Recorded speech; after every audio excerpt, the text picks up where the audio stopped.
1979, the people of Iran overthrew Mohammad Shah Pahlavi, who was an American-backed dictator since the 1953 CIA-backed coup. This coup had ousted the democratically elected leader, Prime Minister Mossadegh, and reinstated the Shah as the Western allied monarch. The Iranian Revolution led to the establishment of the Islamic Republic under Ayatollah Khomeini. You see, many people conflate the Iranian Revolution with the Iranian hostage crisis. Although these events occurred 10 months apart, the Iranian regime initially got along with the United States and also maintained a relationship. It was not until the Carter administration had allowed the Shah into the United States for his cancer treatments. Now, this move was perceived by the revolutionaries that the Carter administration was trying to reinstate the Shah in, which led to the hostage crisis in October of 1979, and which, in turn, let the regime turn against the United States in October of 1979. Now, following the Soviet invasion of Afghanistan, partly due to US support for the Mujahideen in Afghanistan, the Carter administration grew concerned that the Soviets might target Iran next. So in response, President Carter articulated the Carter Doctrine, which declared that the United States would use military action if required to defend its national interest in the Persian Gulf. Now, this policy was aimed to deter Soviet aggression and also Soviet influence in the region, and this also became the primary justification which the Carter administration gave to Saddam Hussein, the green light to invade Iran. Now, the reason Saddam Hussein feared the Iranian Revolution because it created an Islamic state led by Ayatollah Khomeini, whose influence he worried could inspire Iraqi Shia's majority to rise up and overthrow Saddam Hussein. You see, an Ayatollah is a senior religious leader in Shia Islam, respected for deep knowledge of Islamic law, theology, and ethics. They serve as spiritual guides and have the authority to issue religious rulings called fatwas. The highest ranking Ayatollahs, known as Grand Ayatollahs, are considered sources of religious authority for millions of Shia Muslims, especially in countries like Iran. Now, this not only makes them spiritual leaders, but also an influential political figures, shaping both religious and state affairs. So when the Iranian Revolution took place in 1979 and brought Ayatollah Khomeini to power, it established a Shia Islamic government that challenged the region's status quo. Saddam Hussein, a Sunni dictator ruling over a majority Shiite population in Iraq, feared that the revolution might inspire Iraqi Shias to rebel against his rule. He was also worried that Khomeini's revolutionary ideas and the new Islamic government's influence would destabilize Iraq and threaten its grip on its power. Now, this fear partly motivated Saddam Hussein to invade Iran in 1980, hoping to crush the revolution before it spread. Now, Saddam Hussein got the green light by the Carter administration to invade Iran. So in September 1980, Iraq invaded Iran. Saddam Hussein believed this was the ideal moment to strike, as Iran was still shaken by the Islamic Revolution, and he expected a quick victory. The conflict would last nearly a decade, cost around millions of lives, threaten global oil markets, and draw in the United States. After the Iranian Revolution, Iran came under the Shia Islamic influence.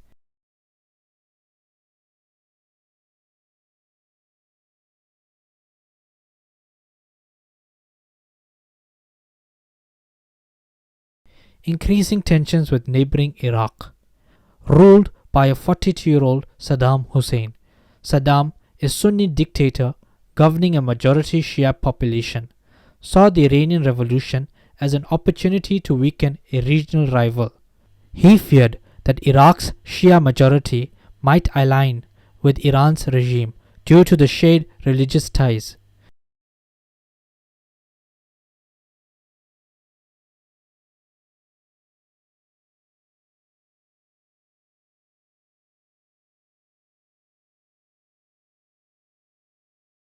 So Saddam Hussein conscripted this population and launched the invasion. Under the Shah, Iran had been the dominant Middle Eastern power, but after the revolution, power was divided. Many Iranians, including army officers, opposed the new regime, and internal conflicts between hardliners and moderates weakened Iran's position. Iranian Kurds rebelled, and Iraqi-based exiles urged Saddam that Iran was vulnerable.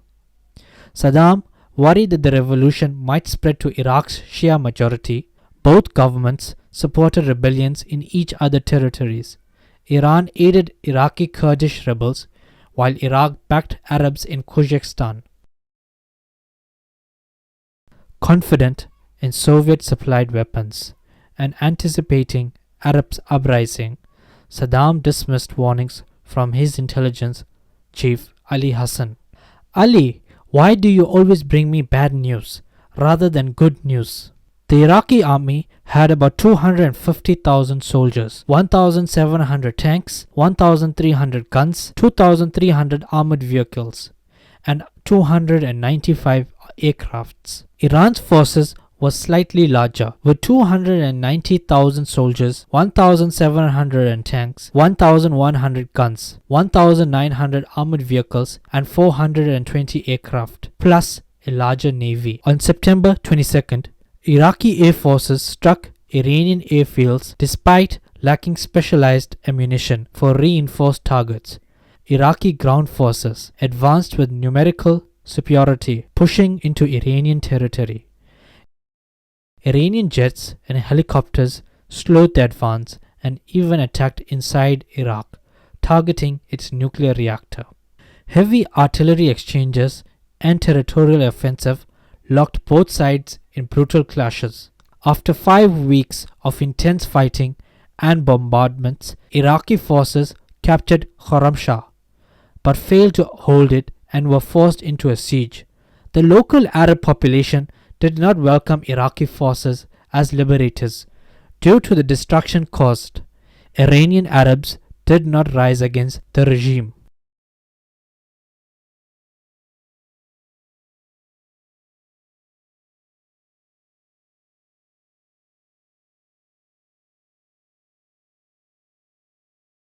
The conflict sparked widespread resistance within Iran.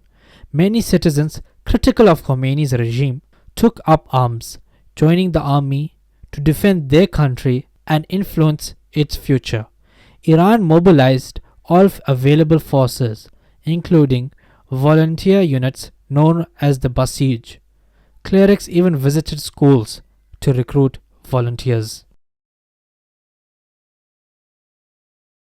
I didn't want to join to the army force, but they forced me to come to battlefield because I wanted to continue my education and come out of Iran. They said, you gotta go to battlefield for 6 months. If you back alive, you can go out of the country. By January 1981, Iran launched an offensive and pushed back Iraqi forces through a counterattack, encircled and defeated them. Multiple Iranian attempts in the fall ended in a stalemate.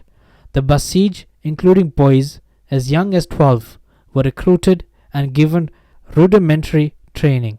Many were motivated by religious belief, loyalty to Khomeini, or national pride, while others were forcibly conscripted. The shock of combat was severe. One 13-year-old described the horror of seeing corpses and wounded children. "When I saw the first corpse, I was shocked. I was so afraid. Kids my age who lost their hands, their legs, and whose stomachs were torn open, and who were shot in the face. All I could do was hold their hands, cry, and pray for them until they died." In March of 1982, Iranian troops pushed Iraqi forces back to the pre-war border. However, throughout the late 1980s, the war devolved into a grueling stalemate. Both sides launched relentless offensive and counter-offensive involving heavy artillery, airstrikes, and ground assaults, but neither achieved a decisive victory. The front lines remained largely static, causing devastating destruction, economic strain, and immense civilian suffering. International peace efforts repeatedly failed, prolonging the conflict and deepening regional instability.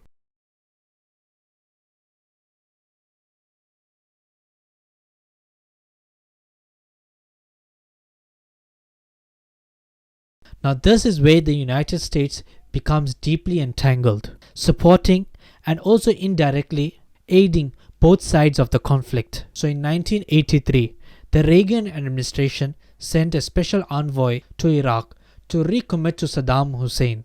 that the United States had the full backing of the Iraqis. The United States viewed Iraq as the lesser of the two evils, providing financial aid, intelligence, and allowing sales of US weapons to Iraq through third world countries. Some dual weapons were also used and were also sent to the Iraqi military. Jordan and Saudi Arabia supported Iraq out of Iranian influence, while Syria and Libya supported Iran, fearing Saddam's aggression.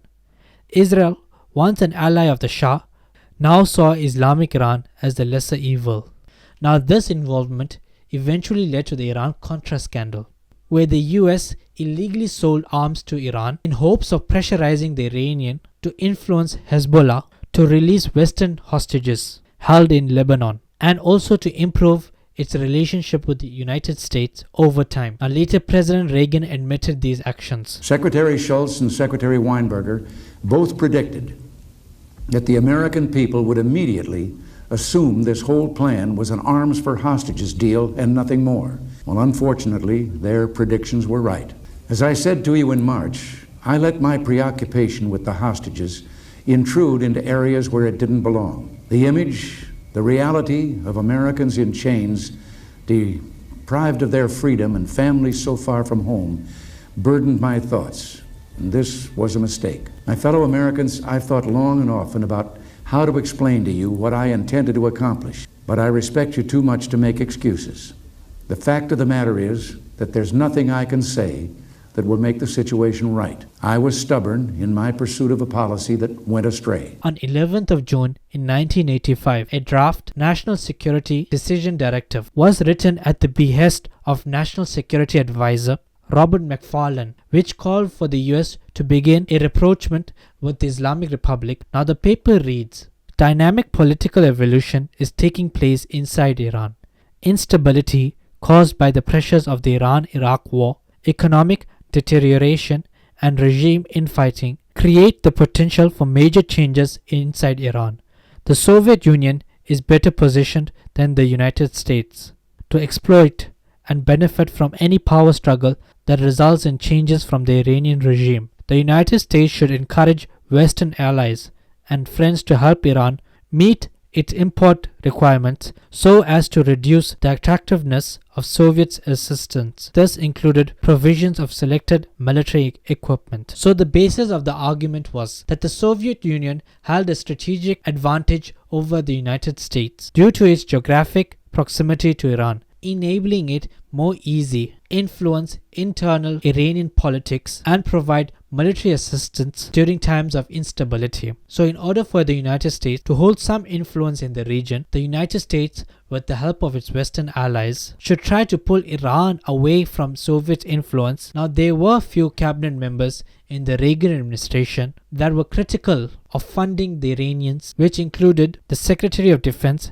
Caspar Weinberger, who was highly negative, writing on his copy of the McFarlane paper, "This is almost too absurd to comment, unlike asking Gaddafi to Washington for a cozy chat." Now there were also other members in the cabinet that included Secretary of State George Shultz. He too was also opposed, and he also stated that having designated Iran a state sponsor of terrorism in January 1984, how could the United States possibly sells arms to Iran? Now in early of July 1985, Mike Leiden, who was a consultant of the National Security Advisor, he requested assistance from the Israeli Prime Minister Sharon Peres for help in the sales of arms to Iran. Having talked to an Israeli diplomat, David Kimchi, and Leiden, McFarlane learned that the Iranians were prepared to have Hezbollah release US hostages in Lebanon in exchange for Israeli shipping of the US weapons. Having designated Iran as a state sponsor of terrorism since January 1984, Iran was in the midst of the Iran-Iraq war and could find few Western allies that was willing to supply arms and ammunition. The idea behind the plan was for Israel to ship weapons through an intermediary identified as Mansur Horbenafar to the Islamic Republic, as a way of aiding a supposedly moderate and influential faction within the regime of the Ayatollah Khomeini, who was believed to be seeking rapprochement with the United States. After the transaction, the United States would reimburse Israel with the same weapons while receiving monetary benefits. McFarlane, in a memo to Schultz and Weinberg wrote, "You see, the Americans believed that there was a moderate faction within the Islamic Republic of Iran, headed by Akbar Hashemi. He was a powerful speaker of the Majlis, who was seen as a leading potential successor to Khomeini, and who was alleged to want a rapprochement with the United States. The Americans believed that Akbar had the power to order Hezbollah to free the US hostages held in Lebanon, and establishing a relationship with him by selling arms would ultimately place Iran back within the US sphere of influence." Now, it always remained unclear whether Akbar really wanted a rapprochement with the United States, or was he just deceiving the Reagan administration at the time in wanting of the weapons. Now, according to President Regen, these Iranians sought to establish a relationship with the United States before establishing a formal relationship upon the death of the aging Ayatollah Khomeini. In Regen's account, McFarlane told Regen that the Iranians, to demonstrate their seriousness, offered to persuade the Hezbollah militants to give up their 7 US hostages. McFarlane also met with Israeli intermediaries. Now, President Regen has always claimed that he allowed the selling of the weapons because he believed this could establish a new relationship with the Iranian government and would prevent the Soviet Union from doing the same. Now, President Regen has always claimed that the arms sales were to a moderate faction of the Iranians. The Walsh Iran-Contra states that the arms were to Iran itself, which was under the control of the Ayatollah. Now, the Iran-Iraq war ended in a stalemate in 1990, with Iraqi forces withdrawing from Iranian territory. Saddam Hussein built a victory monument in Baghdad and proclaimed that this victory would be remembered for thousands of years. The Iran-Iraq war was a devastating conflict shaped by regional power struggles, religious tensions, and Cold War geopolitics, beginning with Saddam Hussein's opportunistic invasion of a newly weakened Iran. Now, the war dragged on for nearly a decade, marked by brutal battles, immense human suffering, and a stalemate that drained both countries. This conflict deepened sectarian tensions, fueled proxy support from global powers, and highlighted the fragility in the Middle East. Despite the massive losses and destruction, neither side achieved a victory, and the war ended in a stalemate without a clear resolution, leaving a legacy of tension and instability that continues to influence the region till this day.